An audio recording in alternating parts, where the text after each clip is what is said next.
Yes, all students, a very, very good evening, and I wholeheartedly welcome you all for Enlightened Educators again.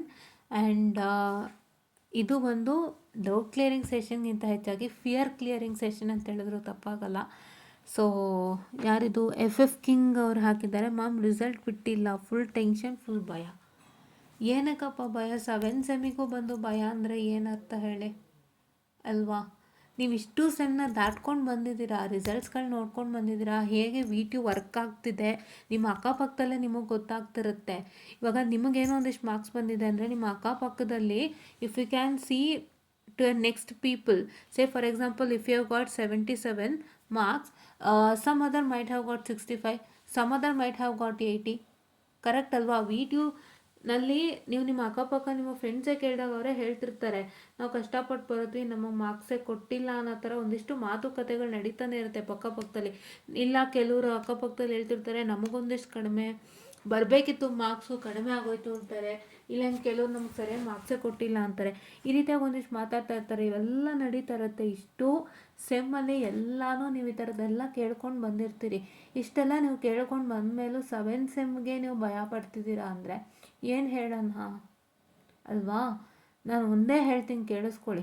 ಬರ್ದಾಗೋಗಿದೆ, exam ಮುಗೀತು, result ಬರಬೇಕು, ಭಯ ಯಾಕೆ? Take it whatever you get, because everything is over.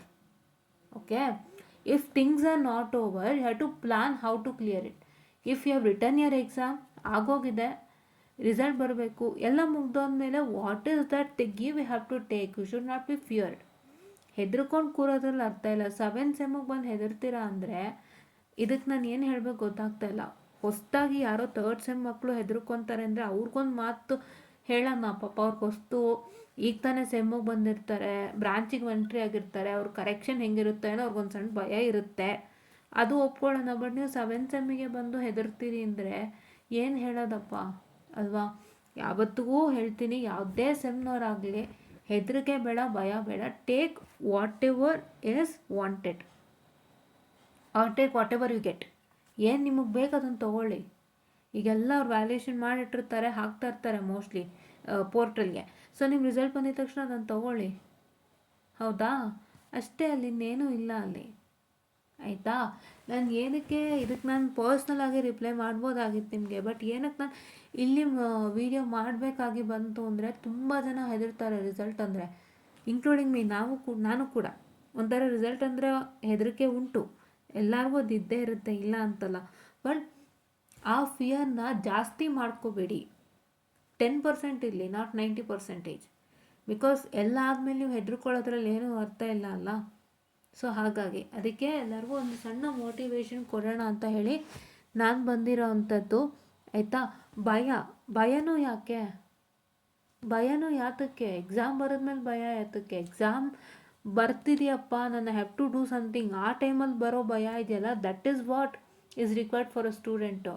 Exam ಹತ್ರ ಬರ್ತಿದೆ, ಅಯ್ಯೋ exam ಹತ್ರ ಬರ್ತಿದೆ, ತುಂಬ ಭಯ ಆಗ್ತಿದೆ, ಏನೇನು ಕೇಳ್ತಾರೋ ಏನೋ, ಪ್ರಿಪರೇಷನ್ ಮಾಡಬೇಕು, ಆ ಟೈಮಲ್ಲಿ ಒಂದು ಭಯ ನಿಮಗೆ ಕಾಡ್ತಿರುತ್ತಲ್ಲ, ಒಂದು ಟೆನ್ಷನ್ ಕಾಡ್ತಿರುತ್ತೆ, ಒಂದು ಫಿಯರ್ ಕಾಡ್ತಿರುತ್ತಲ್ಲ, that is what needed.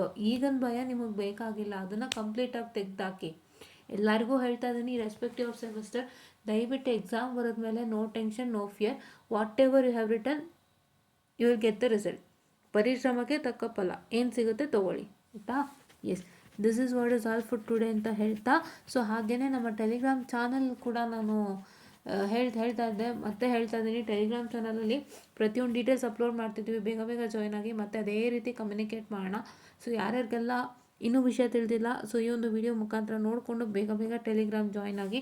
And NVN okay ಅವರು ಕೂಡ ಕೇಳಿದ್ದಾರೆ, ಮ್ಯಾಮ್ ರಿಸಲ್ಟ್ ಇನ್ನೂ ಬಿಟ್ಟಿಲ್ಲ ಅಂತ. ವೆಯ್ಟ್ ಮಾಡಿ, ಬಿಡ್ತಾರೆ. ಇವತ್ತು ಅಂದರೆ ಇವತ್ತು ಬೆಳಗ್ಗೆ ಮಧ್ಯಾಹ್ನ ಅಂತಲ್ಲ, ನಿಮಗೆ ರಾತ್ರಿ 9 o'clock ಬಿಟ್ಟರು ಹೇಳೋಕ್ಕೆ ಬರಲ್ಲ. ಬಿಟ್ಟಿಲ್ಲ ಅಂದರೆ ಏನಾದ್ರು ರೀಸನ್ ಇರುತ್ತೆ, ಅದನ್ನು ನಾವು ಅಪ್ಲೋಡ್ ಮಾಡ್ತೀವಿ ಖಂಡಿತ. ಆಯಿತಾ? ಸೊ ಹಾಗಾಗಿ ಯಾರು ಟೆನ್ಷನ್ ಮಾಡ್ಕೋಬೇಡಿ, ಫಿಯರ್ ಮಾಡ್ಕೋಬೇಡಿ.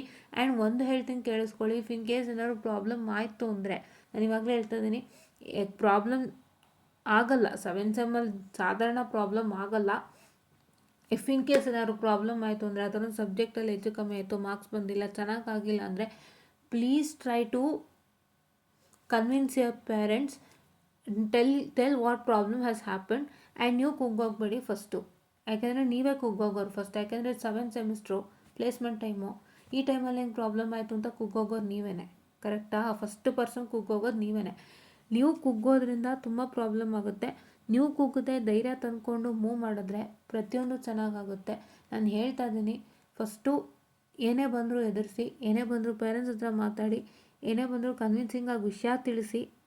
ಯಾವುದೇ ಸೆಮಿಸ್ಟರ್ ಆದರೂ ಸರಿ, 7th ಅಂತಲ್ಲ, ಯಾವುದೇ ಸೆಮಿಸ್ಟರ್ ಆದರೂ ಸರಿ, ನಿಮಗೆ ಮಾತಾಡೋಕ್ಕೆ ಅವಕಾಶ ಸಿಕ್ಕಿರುತ್ತೀಗ. ನಿಮ್ಮನ್ನು ನೀವು ಅಫೆಂಡ್ ಮಾಡ್ಕೋಬೇಕು ಹೊರತು ನಿಮ್ಮನ್ನು ನೀವು ಬ್ಲೇಮ್ಡ್ ಆಗಬಾರ್ದು. You should not be blamed yourself, you should offend yourself what the problem has happen. Because ಎಷ್ಟೋ ಜನಕ್ಕೆ ತೊಂದರೆಯಿಂದಾಗಿ ಫೇಲ್ ಮಾಡ್ಕೊಂಡಿರ್ತಾರೆ, but they don't know how to offend that. They get blamed easily. ನೀವು ಸಮಸ್ಯೆ ಹೇಳ್ಕೊಂಡಾಗ ಪೇರೆಂಟ್ಸಿಗೆ ಗೊತ್ತಾಗುತ್ತೆ. Correct ಅಲ್ವಾ? ನೀವು ಸಮಸ್ಯೆ ಹೇಳ್ಕೊಂಡಾಗಲೇ ಪೇರೆಂಟ್ಸಿಗೆ ಗೊತ್ತಾಗೋದು. ನೀವು ಸಮಸ್ಯೆ ಹೇಳ್ಕೊಂಡಿಲ್ಲ ಅಂದರೆ how come a parent can understand what is happening within you. Correct ಅಲ್ವಾ? ಪೇರೆಂಟ್ಸಿಗೆ ಏನು ಆಗ್ತಿದೆ ಗೊತ್ತಾಗಬೇಕು ಅಂದರೆ ನೀವೆಲ್ಲ ವಿಷಯ ಹೇಳ್ಕೊಳ್ಳೇಬೇಕು. ಇಲ್ಲ ಅಂತಂದರೆ ತುಂಬ ಪ್ರಾಬ್ಲಮ್ ಆಗುತ್ತೆ. ಹೌದಾ? ಅವ್ರಿಲ್ಲಾಂದ್ರೆ ಏನು ಮಾಡ್ತಾರೆ, ನೀವೇ ಓದಲಿಲ್ಲ ಅದಕ್ಕೆ ನಿಮ್ಮಿಂದ ಆಗಲಿಲ್ಲ ಅಂತಾರೆ ಅಲ್ವಾ? ಯಾತಕ್ಕೆ ಅದು ಬೇಕು ನಿಮಗೆ?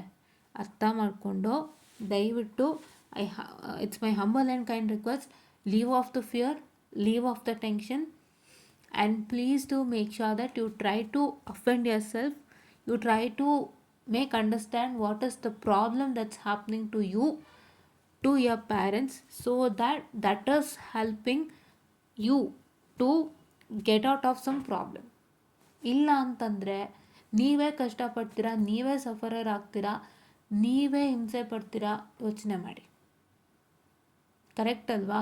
ಯಾರ ಹತ್ರನೇ ಆಗಲಿ, even with respect to your teacher, even with respect to your ಏನಂತ ಹೇಳ್ತಾರೆ ಪೇರೆಂಟ್ಸು, ನೀವು ಮಾತಾಡಿಲ್ಲ ಅಂದರೆ ನೀವೇ ಕೆಟ್ಟೋರಾಗ್ತೀರಾ. ಸಿಂಪಲಾಗಿ ನೀವೇ ಕೆಟ್ಟೋರಾಗ್ತೀರಾ. ನಾನಿಂದ ತುಂಬ ಗಮನಿಸಿದ್ದೀನಿ. ಸುಮ್ಮನೆ ಟೀಚರ್ಸ್ಗಳು ಹೆಂಗೆ ಗೊತ್ತಾ, ಯಾರು ಕಮ್ಮಿ ತೆಗೆದಿರ್ತಾರೆ ಅವ್ರಿಗೆ ಹಾಕ್ಕೊಂಡು ಅಂತ ಇರ್ತಾರೆ, ನೀವು ಓದ್ತಾ ಇಲ್ಲ, ನೀನು ಚೆನ್ನಾಗಿ ಮಾಡ್ತಾ ಇಲ್ಲ, ಅದಕ್ಕೆ ಏನಂತಾರೆ, ನೀನು ಓದ್ತಾ ಇಲ್ಲ, ನೀನು ಚೆನ್ನಾಗಿ ಮಾಡ್ತಿಲ್ಲ, ನಿಂದೇ ತಪ್ಪು ಅನ್ನೋ ಥರ ನಿಮಗೂ ಹರ್ಟ್ ಮಾಡ್ತಿರ್ತಾರೆ, ನಿಮ್ಮ ಪ್ಯಾರೆಂಟ್ಸ್ಗೂ ಇದು ಮಾಡ್ತಿರ್ತಾರೆ. ಅಂಥ ಟೈಮಲ್ಲಿ ನೀವು ಸುಮ್ಮನೆ ಕೂತ್ಕೊಂಡ್ರೆ it is all blame that you get in. ಕರೆಕ್ಟಾ? ನೀವು ವಿಷಯ ತಿಳಿಸಿದ್ರೆ ನನಗಿದು ಪ್ರಾಬ್ಲಮ್ ಆಗ್ತಿದೆ, I am not understanding, I have a problem, I am suffering from so and so problem, please help me out ಅಂತ ನೀವು ಕೇಳಿದ್ರೆ ನಿಮ್ಮ ಸಮಸ್ಯೆನ ನೀವು ಹೇಳ್ಕೊಂಡಂತೆ ನಿಮಗೆ ಪರಿಹಾರ ಸಿಕ್ತಂತೆ. You don't get blamed. ಹೌದಾ? ಸೊ ಹಾಗಾಗಿ ದಯವಿಟ್ಟು ಅರ್ಥ ಮಾಡಿಕೊಂಡು ಇದಿಷ್ಟು ವರ್ಕೌಟ್ ಮಾಡಿ, ಎಲ್ಲ ಒಳ್ಳೆಯದೇ ಆಗುತ್ತೆ. ಪ್ಲೀಸ್ ಡೂ ಬಿ ಅಂತ ಹೇಳ್ತಾರೆ, please do be active, please to stay positive, please to take everything. ಯಾಕೆಂದರೆ ನೀವೆಲ್ಲನೂ ತೊಗೊಳ್ಳೋ ಶಕ್ತಿ ಇದ್ರೇ ಮಾತ್ರ ಮುಂದೆ ಬರೋದಕ್ಕೆ ಸಾಧ್ಯ. ನಾನೇನು ತೊಗೊಳ್ಳಲ್ಲ, ನನಗಾಗ್ತಿಲ್ಲ, ನನಗೆ ಏನೋ ಆಯಿತು ಅಂದರೆ ನಾನು ಕೆಳಗಡೆ ಬಿದ್ದು ಕುಗ್ಗು ಹೋಗ್ತೀನಿ ಅಂದರೆ ನೀವು ಖಂಡಿತ ನಿಮ್ಮ ಲೈಫು ಒಂಥರ ಬಲೆಯಲ್ಲಿ ಸಿಕ್ಕಾಕೊಂಡ್ಬಿಡತ್ತೆ. ಒಂದು ಹೇಗೆ ಇಲ್ಲಿ ಬೋನಿಗೆ ಸಿಕ್ಕಾಕೊಡುತ್ತಲ್ಲ ಹಂಗೆ ಸಿಕ್ಕಾಕೊತೀರಿ.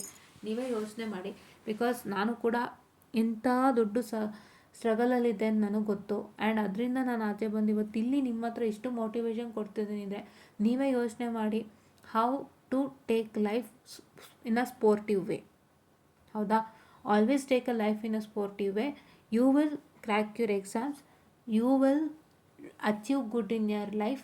ಸೊ ಹಾಗಾಗಿ ದಯವಿಟ್ಟು ಅರ್ಥ ಮಾಡಿಕೊಂಡು ಇದನ್ನು ಫಾಲೋ ಅಪ್ ಮಾಡಿ, ಆಯಿತಾ? Yes. So this is what is all for today ಅಂತ ಹೇಳ್ತಾ, take this motivation. Please everyone stay positive, stay positive, stay positive. Results ಚೆನ್ನಾಗಿ ಬರಲಿ. ಎಲ್ಲ 7th ಮಕ್ಕಳಿಗೂ ಆಲ್ ದ ಬೆಸ್ಟ್. ರಿಸಲ್ಟ್ಸು ಚೆನ್ನಾಗಿ ಬರಲಿ ಆಯ್ತು ಅಂತ ಹೇಳ್ತಾ, ಥ್ಯಾಂಕ್ ಯು.